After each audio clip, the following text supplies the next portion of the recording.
Good evening, everyone. Time for another silver update. Now, this is a very long monthly chart of the US dollar index provided by netdania.com. Now, I've put the Dow Jones Industrial Average over the dollar index, and I did this just for kind of informational purposes. I'm just trying to get a perspective on this dollar move and how important it is. Now you can see back in the 90s, you can see starting back in here at about 80, we actually had a much bigger run, at the biggest run of them all, and that was this run right here from 81.20. And that's the dollar gaining 50% in value. So that's an incredible run. Now then you can see we had a huge drop all the way from that 120 price all the way down here to 70. So that was an even bigger drop. So how does that correspond with the stock market? Does it have any predictive value? Well, not really. Maybe a little bit here. You can see that as the market, the dollar was strengthening here, this arrow marks the point where the stock market topped. We have 3 bear markets in stocks. This one doesn't show up as much because this is a chart of the Dow, so it looks like a minor drop. But if you look at the NASDAQ, it was actually a much steeper drop, something more like that. The next bear market was the financial crisis, and you can see that was a steep drop. And then the question is, when will the next one come? So this one was presaged by a rally in the dollar, but then the dollar continued to rally as this market went then down, and about halfway through the bear market, then this dollar collapse began.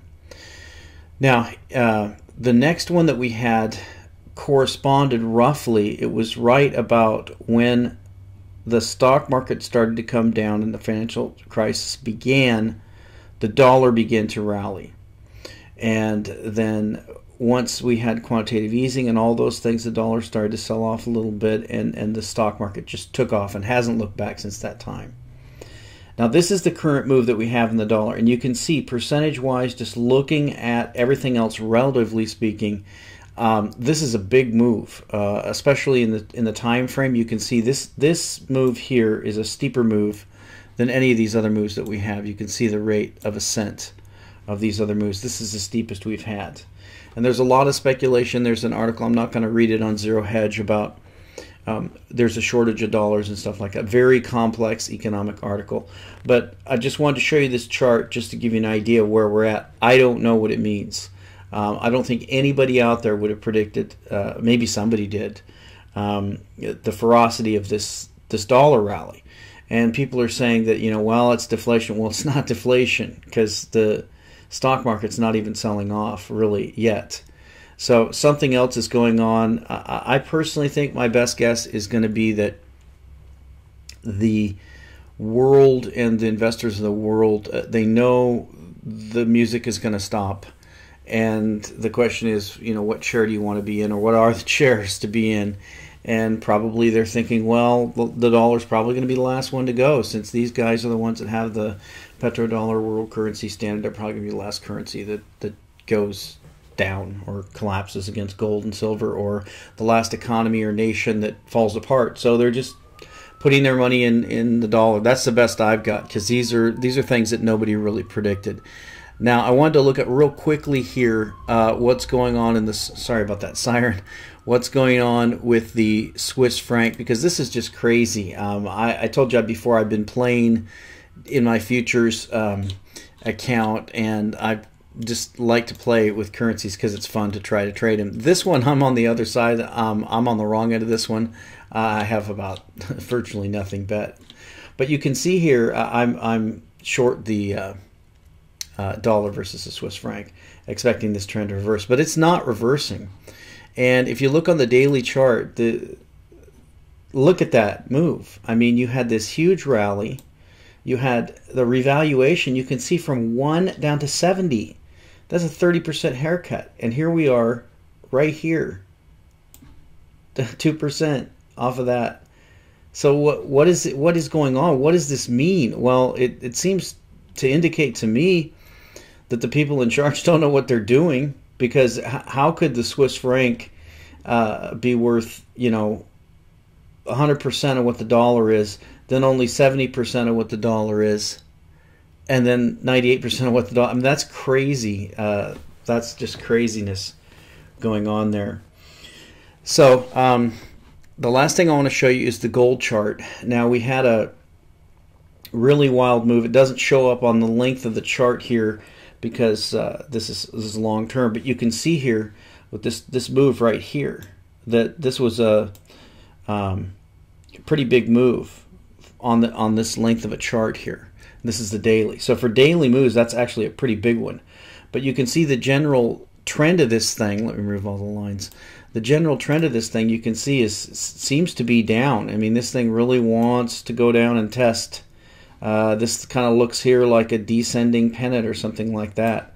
If it does test that, will silver follow it? Well, silver didn't really move down the same amount gold did in the latest move, although silver, you can see there, that's kind of like one of those ones we had before where it just wants to go down. So could be some incredible stacking opportunities. I hope you have some dry powder. So let's look at some stories here. They're not really related, but I just wanted to cover them. The first one is Venezuela. So this goes on, and there's Nutty Nick, the bus driver. I mean, this guy's crazy. But here's the latest. They want to install scanners to tackle the shortages. Yeah, it's the people that are causing the problem. Blame the people. Yeah, Nick, do that. Caracas, Venezuela. Venezuela will begin installing some 20,000 fingerprint scanners at supermarkets nationwide in a bid to stamp out hoarding and panic buying, which the government blames for long lines and widespread shortages of basic goods. No, the panic buying is because you have shortages. The reason you have shortages is because you're interfering with the free market, Nick. The oil-rich nation has been selectively rolling out the rationing system for months at state-run supermarkets along the west. State-run supermarkets? Oh, they took over the markets? That's what commies do. Along the western border with Colombia, where smuggling of price-controlled goods is a major problem. I would say, actually, no, that's not a major problem. It's probably the only way that people in Venezuela can get certain goods is through the black market.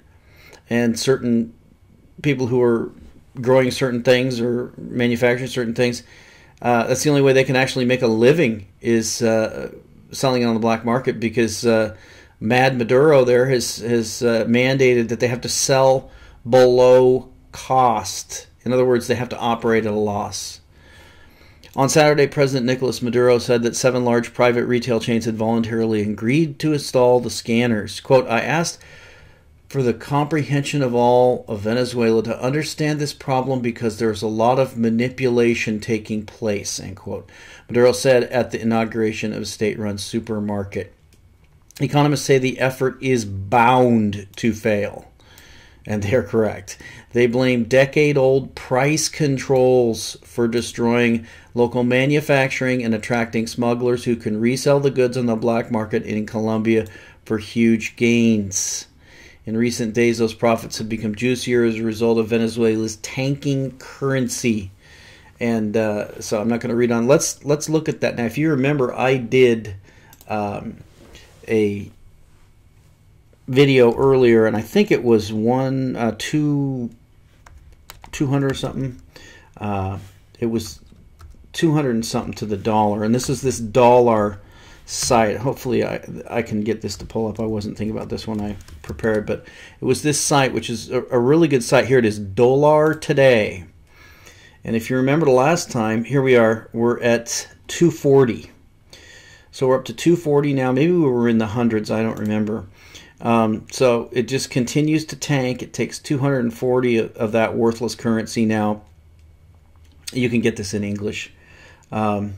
So that's the story there. Just they never admit they're wrong. They're just going to run the thing right into the ditch. Now this is an article from Jim Quinn, and this is something I've been talking about for a long time, but Jim really nails it on this one. what has happened is that the unemployment, yes, the unemployment numbers are rigged, but at the same time, the numbers of people falling off of unemployment has caused that to be the case, and that's because for some strange reason the government only considers people unemployed that are collecting unemployment benefits, which don't go on forever, so that doesn't make any sense, but that's how it works. So what this documents is they've been replacing them, basically replacing the unemployment system with the disability system. I'm not going to pronounce that. The FSA has jumped into the SDI program with abandon. Once their 2 years of unemployment payments ran out, they suddenly developed mysterious ailments that keep them from working. And you can see here's the chart. It shows the unemployment, extended unemployment. It spikes there in 2009 and it drops. And you can see then starting in about 2010, this is when the disability, number of people on disability just exploded. It's amazing that over 60% of the people receiving SSDI have conditions that can be easily faked and not verified. Depression about having to get a job is considered a mental disorder, allowing the deadbeat to receive about $50,000 of benefits for doing nothing. That mysterious muscle ache, which can't be diagnosed, will also do the job. Just watch the shyster lawyer commercials during the Jerry Springer show to see how you are entitled to SSDI. Now here's another chart here. This is really shocking here. This is disabling conditions receiving Social Security disability, and this is in 2011, so this is it's probably much worse here. You can see way up here on the list, you would think it'd be back injuries or something like that, and I'm sure it was in the past, but here we are, mental disorders. And we all know that the psychiatric business and the big pharma business is a gigantic racket. The fact is, this program was created for workers who got injured on the job and was supposed to be temporary until they recover and go back to work. The workplace is 100 times safer than it was 25 or 50 years ago. Service jobs pushing paper or using computers or cash registers is not conducive to disability.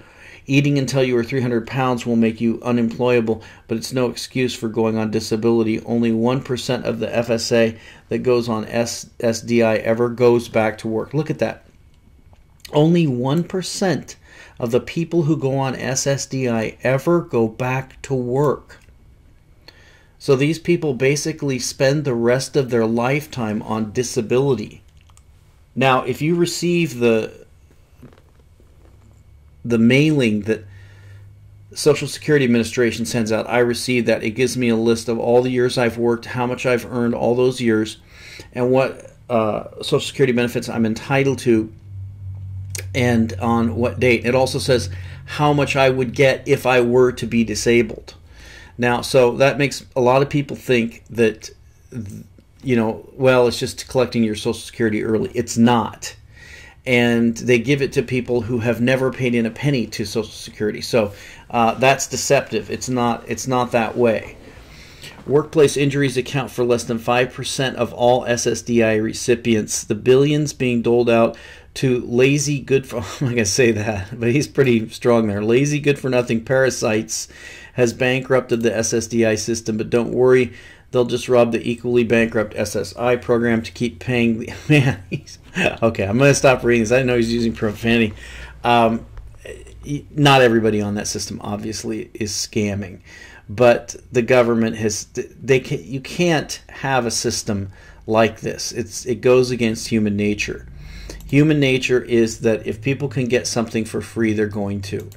And there's a lot of people, a large number of people that will not take advantage of it because they simply don't believe in it. But there's a lot of people who will.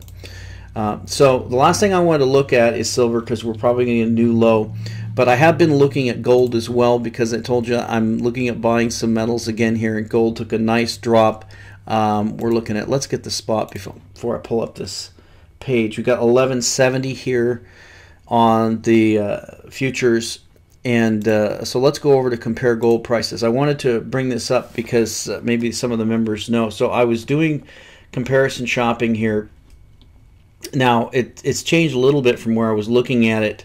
I was looking at Canadian maples And what I'm looking for, and maybe the members can help me with this, is I'm looking for the most liquid gold bullion coin. In other words, if I decide to not keep my money in the banking system short term, maybe short term being 6 months, a year, 2 years, whatever, what is the most liquid coin as far as buy and sell spread? And so what I was finding was it was American Eagles. Those seemed to have the most tightest buy and sell, and then there was the Maple Leaf. So I was seeing about 2% difference between bid and ask. But if anybody knows what they think is the best bullion gold coin, 1 ounce or half ounce, but I assume it would be the 1 ounce, that would be the best for short-term investment looking to sell, let me know what you think that's going to be. Now, this one came up here that I'm not familiar with. I don't know if anybody's done business with these guys. They seem to top the charts on everything here. This is this Amagi Metals, and so I'm curious if anybody has heard of these guys. It says 3.32% above spot for the Maple Leaf, so you can see, and you've got 1 ounce. You can get, is that Pamp Swiss? It looks like it's a 1 ounce fine gold bar you can get for $11.91. So here's a physical metal for under $1,200. So anyway, if anybody has any ideas on that, what is the best gold coin that you can recommend for short-term trading as far as the bid-ask goes on that coin, I would be really interested to hear what you have to say. And we'll talk to you next time.